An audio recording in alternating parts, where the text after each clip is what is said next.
प्राप्त हो सकती है, इस बात पर विश्वास ही नहीं होता।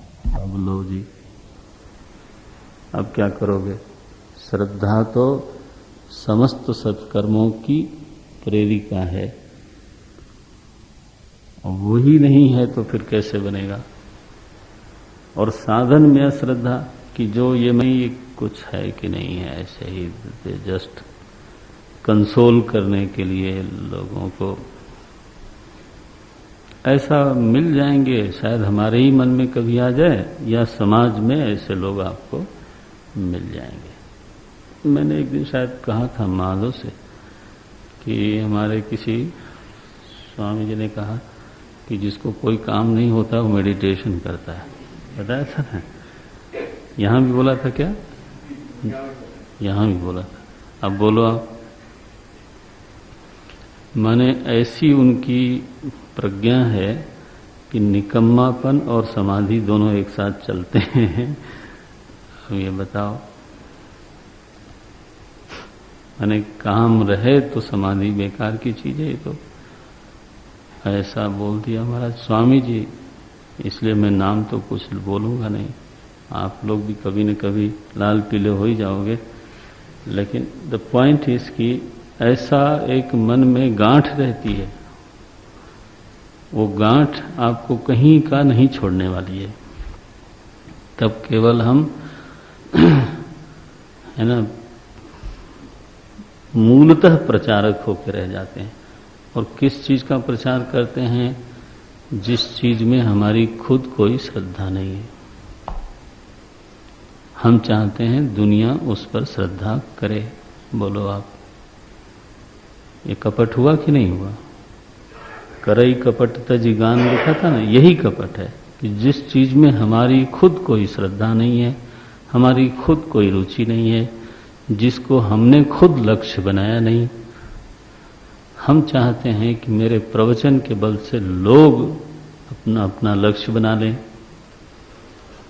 है ना, श्रद्धा करें, लोगों में रुचि पैदा हो जाए। और तुम्हारी कहाँ है? बोले हमारी तो मूंगफली खाने में। ये जो एक बड़ा दोष होता है प्रचारक होने में, खुद केवल मूंगफली खाना है, ऐसा वो नहीं करना है भाई। तो इसको बोलते हैं संशय। हाँ भाई समय। तो दूसरा 3 हो गया ना, व्याधि, स्त्यान, संशय। तीसरा है प्रमाद और चौथा है आलस्य। चौथा है प्रमाद, पांचवा है आलस्य। ये प्रमाद क्या है कि कर्तव्य का पूर्ण विस्मरण, प्रकर्षण माद्यति, विस्मरण ही हो गया कि मुझे क्या करना है। और आलस्य क्या है कि याद तो है, चित्त में वो स्मृति बनी हुई है बोझ की तरह की, करना है करना है करना है, लेकिन करते नहीं। इसको दीर्घ सूत्री बोलते हैं हमारे भगवत गीता में। दीर्घ सूत्री माने जो एक दिन का काम है, मासे न अपि न करोति।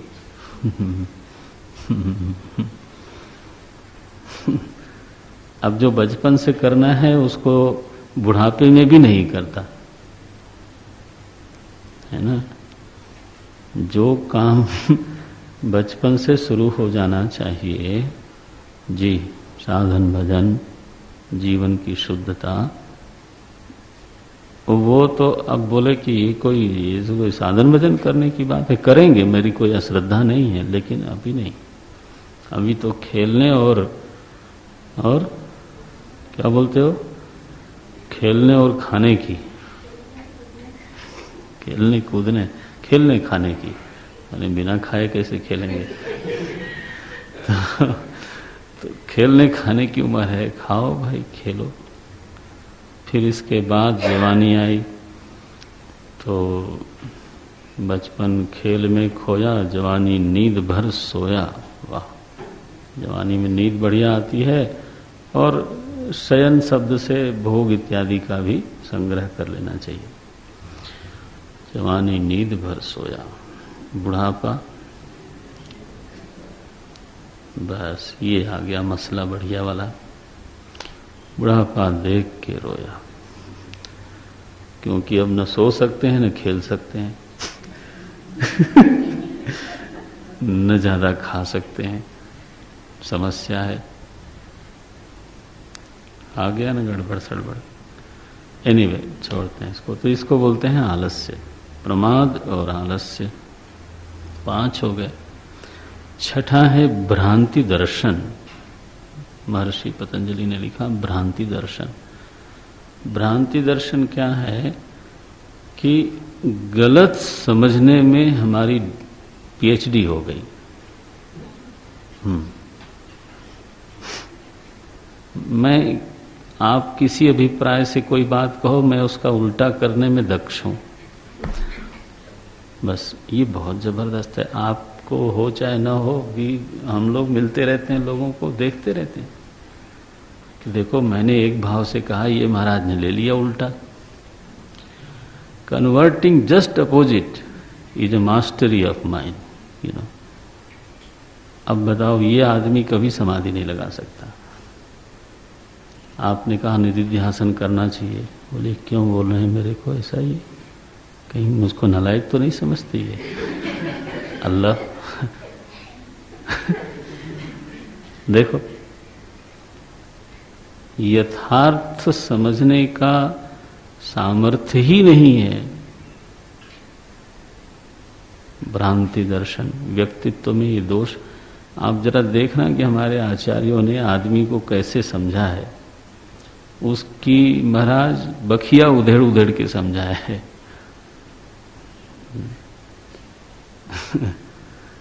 देख लो। और 7वां विघ्न बताया अलब्ध भूमिकत्वम। मैंने आपको वादा किया था कि 4 बड़े विघ्न तो हमारे आचार्य ने, वेदांत के आचार्यों ने बता दिया। लय, विक्षेप, कषाय, रसास्वाद। तो ये चूंकि ध्यानाभ्यास के समय होते हैं तो इसीलिए उन्हीं का उल्लेख किया। लेकिन फिर इस पर बहुत खोज हुई है, इस पर बहुत चर्चा हो सकती है, ये आप विश्वास कर लो। और पढ़ना आपकी सामर्थ्य जितनी हो। तो ये 7वां है अलब्ध भूमिकत्व। माने बेचारा ध्यानाभ्यास करता है, श्रद्धा से करता है, लेकिन उसको भूमिका प्राप्त नहीं होती। बस अब भूमिका प्राप्त नहीं हुई, दीर्घ काल तक नहीं हुई तो खिन्न होने लगता है। किसी भी काम में जब सफलता में विलंब हो जाता है तो धीरज छूटने लगता है, यू नो। तब श्रद्धा हिलने डुलने लग जाती है। और अगर हम चले और थोड़ी थोड़ी सफलता भी मिलने लग गई तो बात बन जाती है। ठीक है। अलब्ध भूमिकत्वम ये कहा। व्याधिस्त्यान संशय, प्रमाद आलस्य, भ्रांति दर्शनम, अलब्ध भूमिकत्वम। ये देखो। ठीक है। लक्षण क्या है इसका? एकाग्रता की भूमि प्राप्त नहीं हो रही है, साधक हैं हम, तो इसका लक्षण क्या होगा, कैसे प्रकट होगा? हाउ डू आई नो कि ये गड़बड़ हो रही है? तो उसमें 4 लक्षण बताए, 7 विघ्न बताए और 4 लक्षण बताए। दुख दौर्मनस्य, चित्त में एक जो समाधिहीन पुरुष है, केवल क्षिप्त विक्षिप्त मूढ़ दशा में रहता है,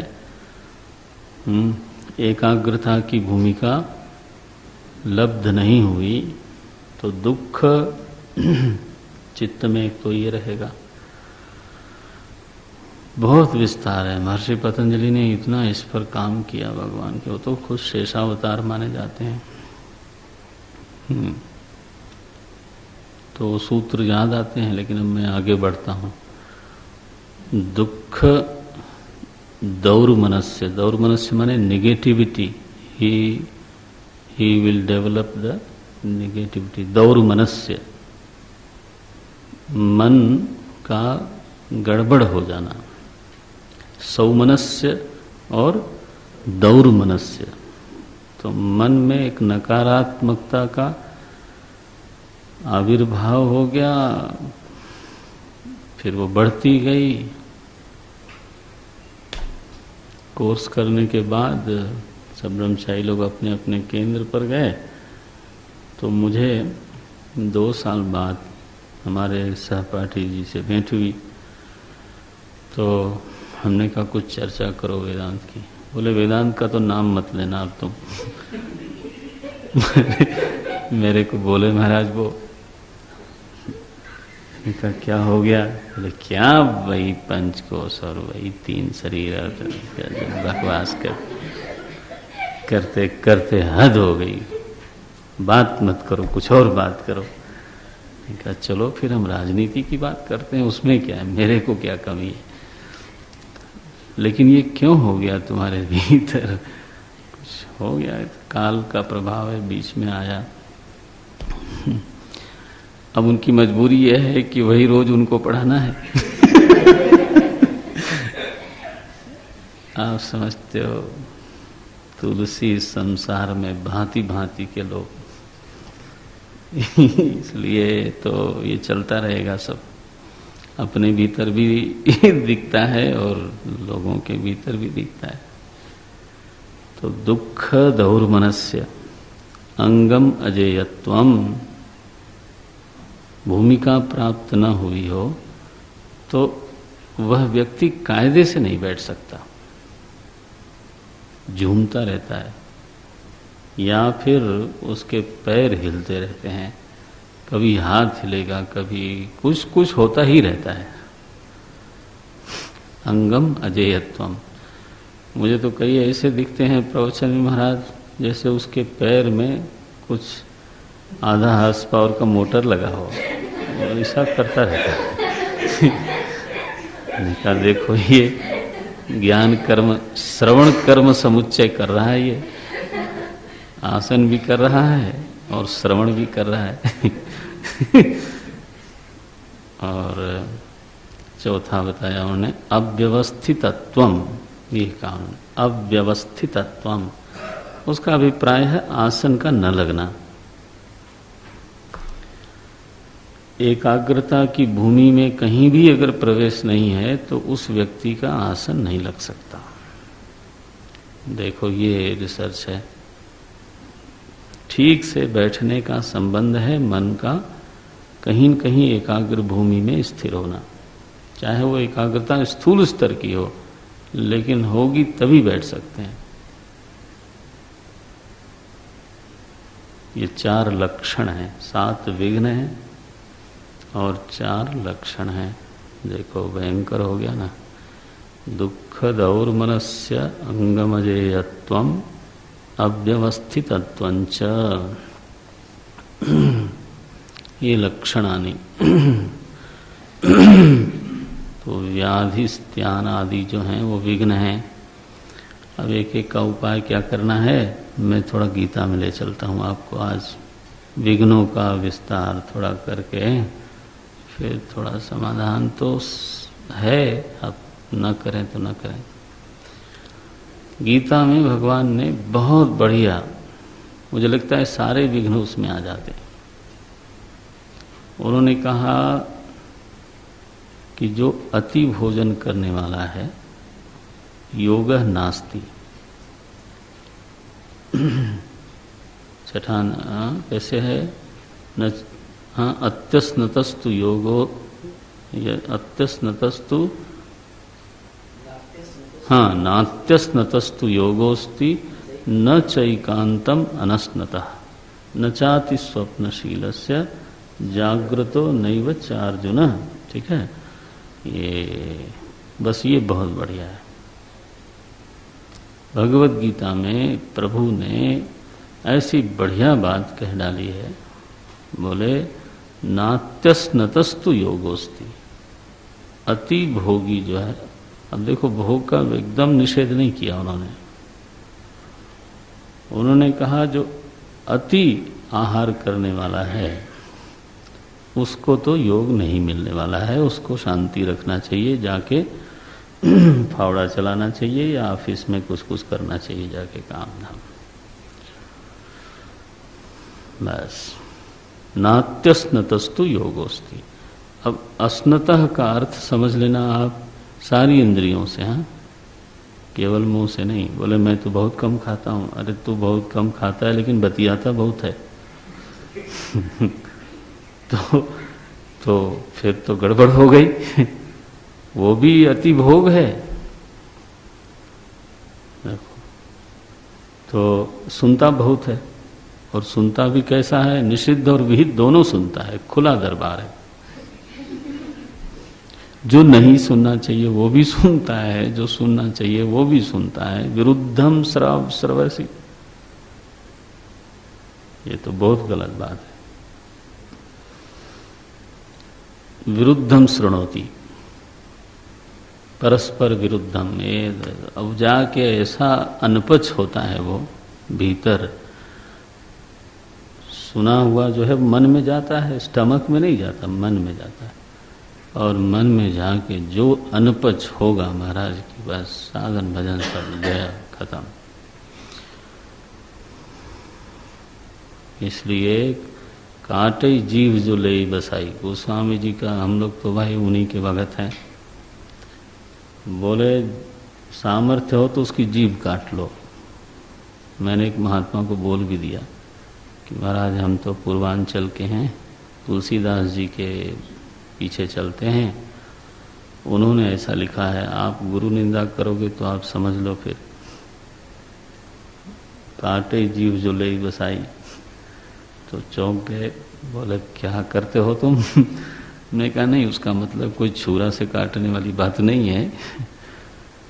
मतलब है अगर हम में बुद्धि बल हो, तर्क सामर्थ्य हो, तो उसका मुंह बंद कर दो, उसकी बोलती बंद कर दो, यानी क्या लाजवाब कर दो, ऐसा मतलब है।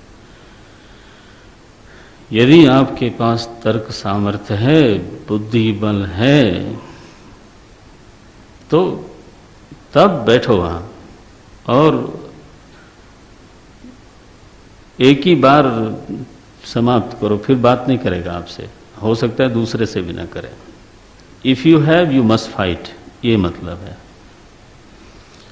And the moment you realise कि नहीं मैं इसका जवाब ठीक से नहीं दे सकता, तो कान मुंह दिन तो चलाई पर आई, बोले भागो वहां से, तुम बहसना नहीं, तुम्हारी श्रद्धा खतरे में है,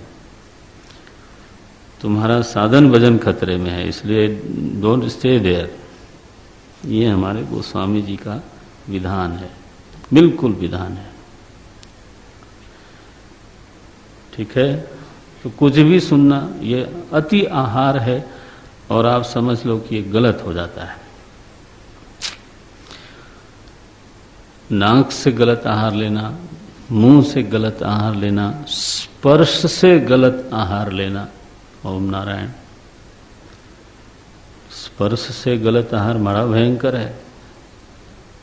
तो स्त्री पुरुष का तो स्पर्श आहार ही है, देखो वो तो भयंकर है। निषिद्ध हो तो और भयंकर है, विहित भी बहुत नहीं हो। ये है अति अस्नतः योगः नास्ति, बस।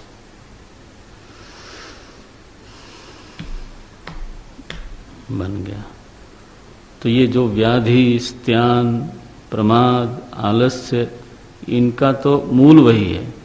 कहाँ से आए ये सातों विघ्न, कहाँ से आए? बोले वही है अति अस्नतः। तो बोले मैंने बंद ही कर दिया।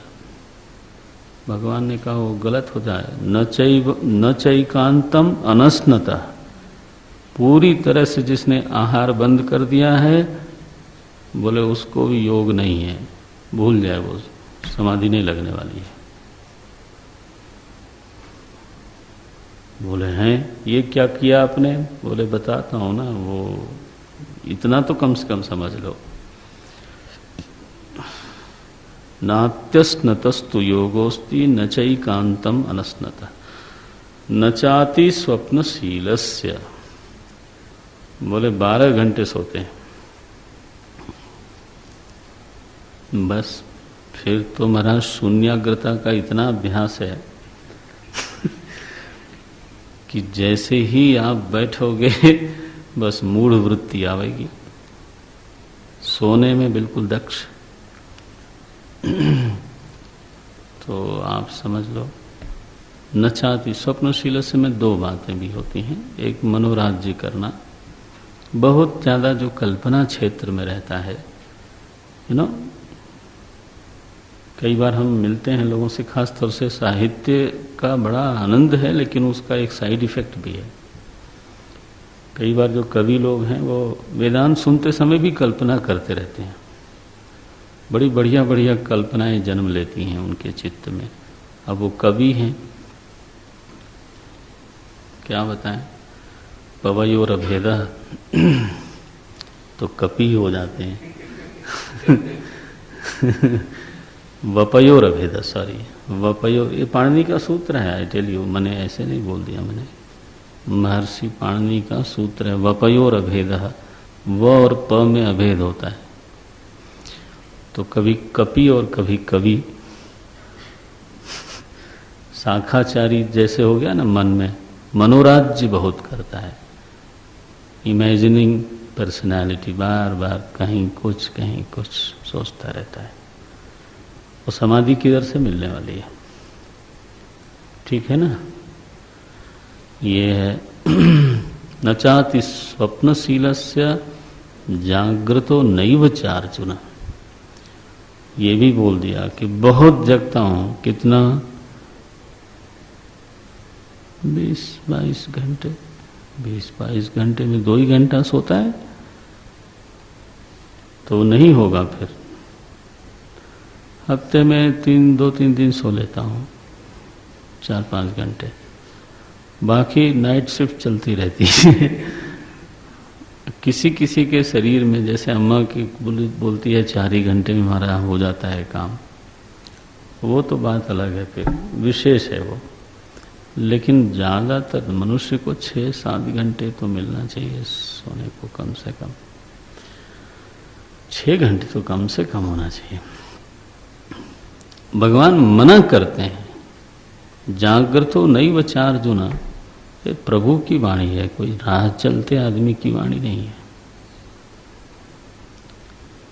बोले अगर ये 4 हैं बने हुए, चेक करो, तो फिर योग नास्ति, सिंपल है, बन गया। ये विघ्न है गीता में बताए हुए। योग सूत्र में विघ्न क्या है वो हमने बता दिया आपको, और वेदांत सार में मांडुक्य कारिका आदि में 4 विघ्न क्या हैं वो भी बता दिया। अब 10:30 बजे, 10:30 बजे विल बी कंटिन्यू। अब क्या करें? ओम नारायण। इससे ये पता लगता है कि जीवन को कसने की जरूरत है ना। जीवन के जो नट बोल्ट ढीले ढीले पड़े रहते हैं ना, एक एक रिंच लगा के थोड़ा और कसो, थोड़ा और कसो, कसते कसते महाराज बिल्कुल मशीन फिट है ना। ओम ओम ओम।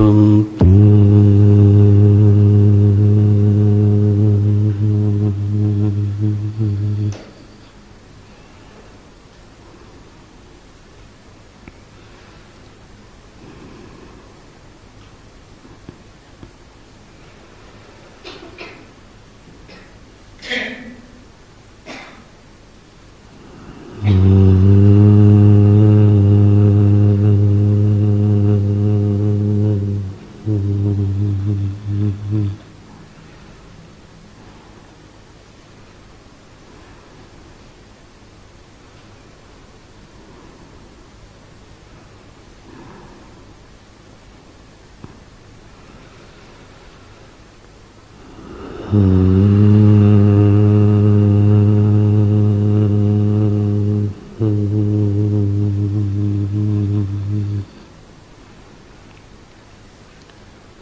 न चैकान्तं मनस्नतः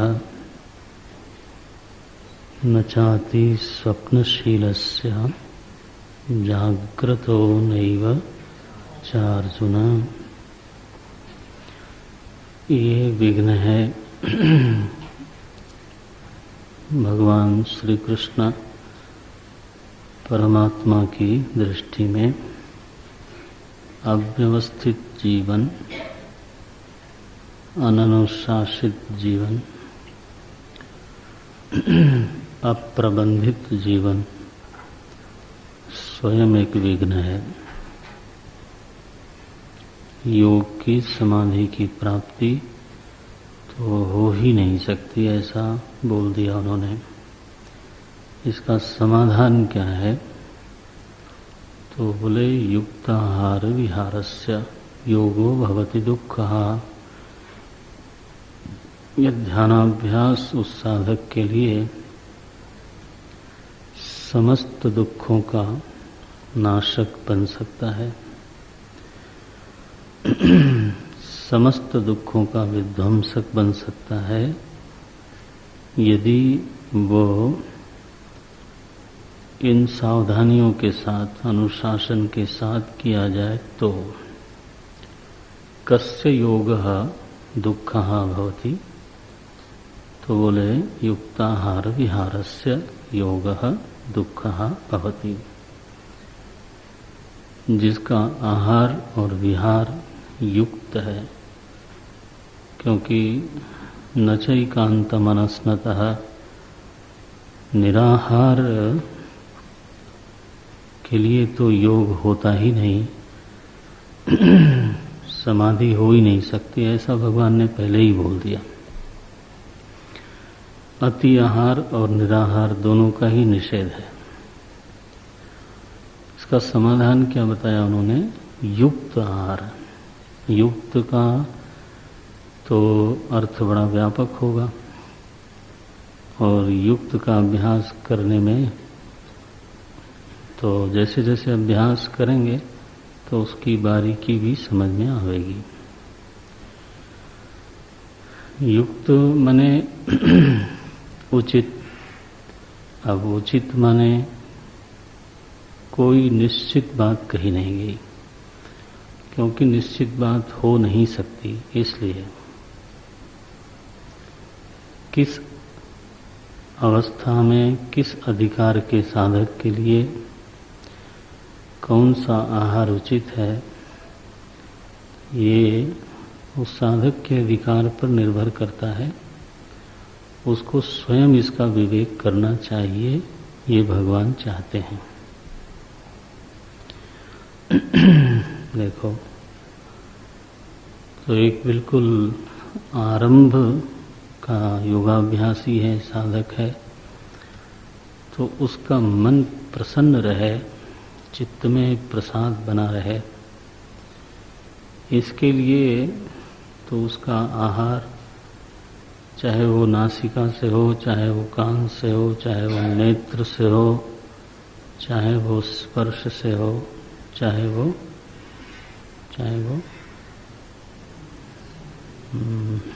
जिह्वा से हो। देखा, सावधानी न सुनो, एकदम तार लगा रहना चाहिए। तो गड़बड़ हो गई ना। तो चाहे किसी भी इंद्रिय से आहार हो, जो बिल्कुल आरंभ का साधक है, उसका आहार वही नहीं हो सकता जो एक परिपक्व साधक का आहार होता है।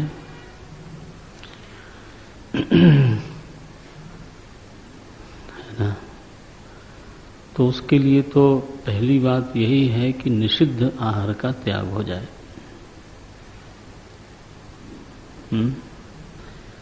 जो निषिद्ध है, साधना में विरोधी है, शास्त्र विरुद्ध है, पद के अनुसार, आयु के अनुसार, देश काल के अनुसार अनुचित है, उसका त्याग तो होना ही चाहिए और प्रज्ञापूर्वक त्याग होना चाहिए, समझ पूर्वक। एक तो थोड़ा हठ करना पड़ता है, लेकिन साथ में विवेक होना चाहिए कि चूंकि यह हमारे लक्ष्य के विरुद्ध है, स्वास्थ्य के विरुद्ध है, यात्रा के विरुद्ध है, इसलिए हमको छोड़ना ही है जितनी जल्दी हो सके। ठीक है ना। ये आहार का पहली शर्त है, पहला औचित्य है। अब दूसरा है कि जो विहित है उसकी मात्रा कितनी कम की जा सकती है, कितनी रखने से तो शरीर और मन सब प्रसन्न रहता है ना। अति मात्रा नहीं होनी चाहिए। दो बात मैंने कही, एक तो विहित हो, निषिद्ध तो बिल्कुल ना हो, और दूसरा है कि मात्रा कितनी होनी चाहिए, स्पर्श की मात्रा कितनी हो, दर्शन की मात्रा कितनी हो,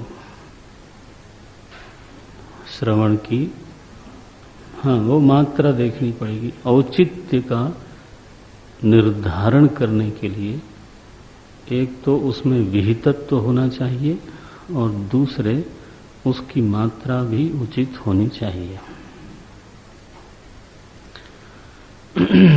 युक्त आहार,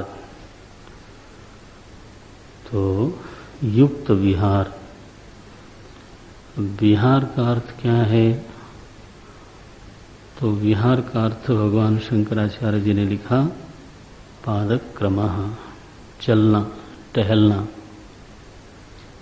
देख लो, ऐसी छोटी बात है लेकिन लिखा उन्होंने कि जिसको ध्यानाभ्यास करना है उसको दीर्घ काल तक बैठना है। बैठना है तो जब हम ठीक से बैठते हैं तो पैरों में रक्त संचार की थोड़ी न्यूनता जरूर हो जाती है, और बैठे बैठे जोड़ों में, संधि स्थलों में तो हो सकता है कि विकार भी उत्पन्न हो जाए। तो उसके समाधान के लिए संधि स्थल बोलते हैं, जोड़ों को संधि स्थल, जहाँ संधि है, जोड़ है। तो उसके लिए पादक क्रमः, चलना चाहिए। कोई समाधिशील हो और बिल्कुल न चलता हो तो भगवान को ये स्वीकार नहीं है। चलना चाहिए और उचित मात्रा में चलना चाहिए। पता चला कि बहुत चले तो बैठे तो नींद आई, हो गया काम खत्म। बहुत चले, बैठे तो बैठने का मन ही नहीं हुआ। क्या मन हुआ?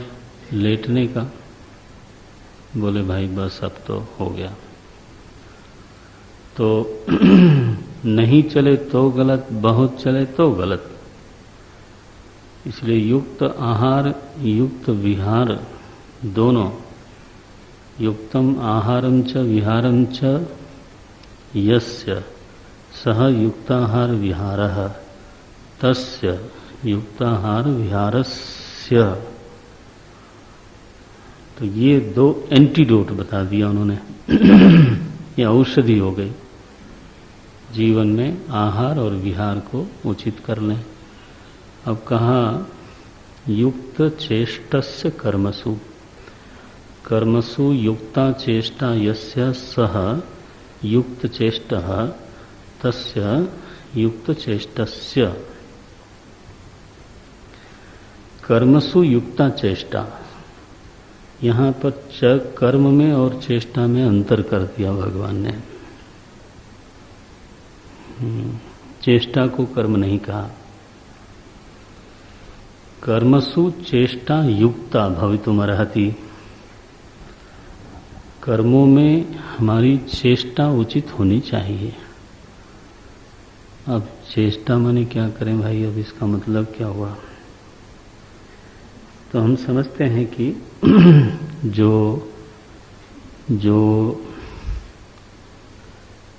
क्रिया की मात्रा है और क्रिया के पीछे जो भावना है,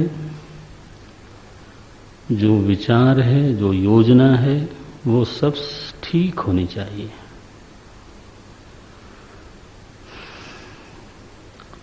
सात्विक कर्म हो,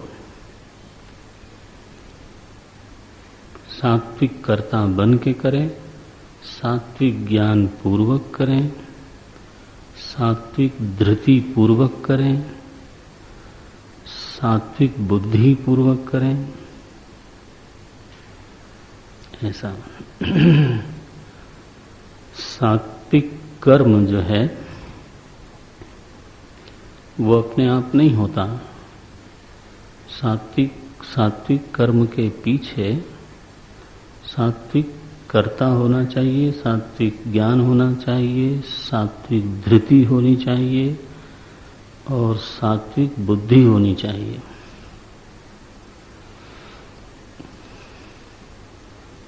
जोड़ लें, सात्विक भाव होना चाहिए, सात्विक विचार होना चाहिए, वो ज्ञान में ही अंतर्भूत हो जाता है। आपको इसका विस्तार पढ़ना पड़ेगा स्वयं। गीता के 18वें अध्याय में आता है। ये व्यक्तित्व के कुछ स्विचेज हैं, मेन स्विचेज हैं, जिनको आप ठीक रखें तब जाके सात्विक कर्म का प्रोडक्शन होता है है ना। सात्विक कर्म निष्पन्न होता है। सात्विक कर्ता का लक्षण क्या?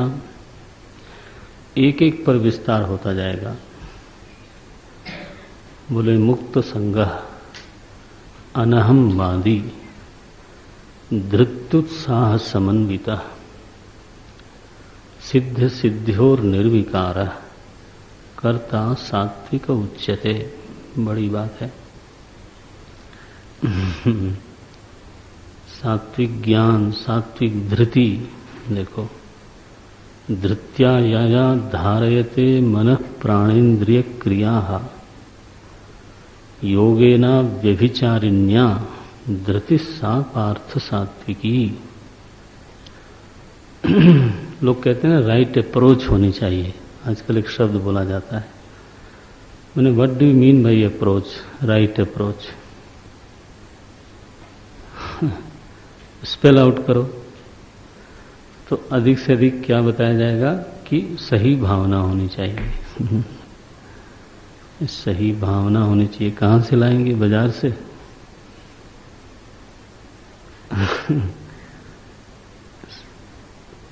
उसके लिए तो सीधी बात यह है कि ये सारे जो व्यक्तित्व के आयाम हैं, घटक हैं, उन सभी का सात्विक होना जरूरी है। धृति का, बुद्धि का, ज्ञान का। ज्ञान और बुद्धि में अंतर है। हाँ? बुद्धि इंस्ट्रूमेंट है और उससे निकले हुए ज्ञान को ज्ञान बोलते हैं। दोनों का अंतर है। देखो, अब मैं क्या इसका विस्तार करूं, केवल कर्ता का थोड़ा बोल देता हूं। थोड़ा बोलता हूं। कर्ता क्या बोलते हैं? मुक्त संगः, अनहमवादी, धृत्युत्साह समन्वितः, सिद्ध सिद्ध्योर निर्विकारः। तो फल में तो समता हो, सिद्ध सिद्ध्योर निर्विकारः।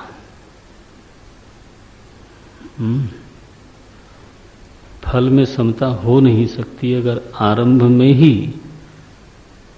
समता ना हो। ये निश्चित जान लो। शुरू में अगर हमने बहुत आकांक्षा कर रखी है और फिर कहिए कि जब फल प्रकट होगा तब हम सम हो जाएंगे, ये हो नहीं सकता। शुरू में ही, कर्म के पहले ही अगर हमारे चित्त में आग्रह न हो, तब जाके सिद्ध सिद्धि और निर्विकार की घटना घटेगी। दूसरा कहा कि कर्तृत्व बहुत प्रबल ना हो, अनहमवादी। There has to be a deep realisation that any action requires so many factors,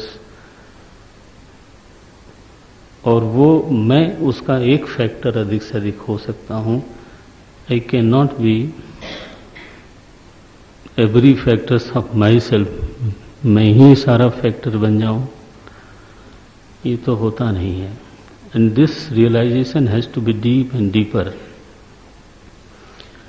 ये एक सत्यबोध होना चाहिए साधक को कि मैं एक घटक हूं, किसी भी कर्म का एक घटक हूं, और कर्म के संपादन में अनेक घटकों की आवश्यकता होती है, और बाकी घटकों के ऊपर मेरा बहुत ज्यादा नियंत्रण है नहीं। इसलिए अगर मुझे श्रेय मिलता है तो शर्मिंदा होते हुए आभारी होना चाहिए क्योंकि काम बहुत लोगों ने किया, नाम हमारा हो रहा है अकेले ही, तो ये तो एक शर्म की बात है, बेईमानी वाली बात है, क्या करें। भगवान इतने उदार हैं, वो खुद कहते हैं तस्मात् तमुत्तिष्ठ यशो लभस्व।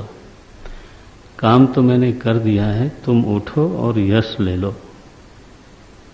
अब बोलो क्यों भाई? बोले क्योंकि हमको नहीं चाहिए सारे यश तो मेरे आश्रय में रहते हैं, क्योंकि मुझको चाहिए नहीं, तुम ले लो।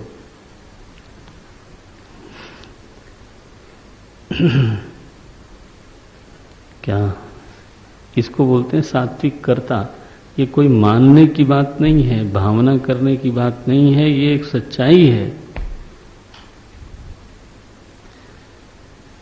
It is a kind of realisation. अब वो नहीं हो तो सत्य बोध नहीं है, तो कौन सा बोध होगा? हाँ, बस सिंपल है। असत्य बोध के साथ कोई सात्विक कर्ता कैसे हो सकता है? जिसका बोध ही असत्य है, क्या उसमें सात्विक कर्तृत्व तो कहां से आएगा? इसलिए अनहमवादी सात्विक कर्ता का लक्षण है, और कम से कम हमको अभ्यास करना चाहिए। हर जगह अहम अहम बोलने की जरूरत नहीं है। मैंने किया, मैं असत्य बोधवान, देख लो। और तीसरा है मुक्त संगह, किसी कर्म के साथ आसक्ति न हो जाए। ये भी एक बढ़िया बात जीवन में घटती है। देखने में अटपटा नहीं लगता, ठीक ही ठाक लगता है, लेकिन हो जाती है गलती। कब जाके वो गलत हो जाता है, सावधान रहें तो पता लगता है, नहीं तो नहीं लगता। भाई एक बात यह है कि I must enjoy my job. जो भी मेरा कर्म है उसको मैं एंजॉय करूं तो वो कर्म अच्छा लगता है, सुखद होता है ना। अपने प्राप्त कर्म के प्रति अगर दोष बुद्धि बनी हुई है तो बाहर हो जाएगा, मजा ही नहीं आएगा काम करने में। तो काम करने में मजा आना चाहिए, ये एक सच्चाई है लेकिन भगवान कहते हैं कि काम इसलिए नहीं करना क्योंकि उसमें मजा आता है।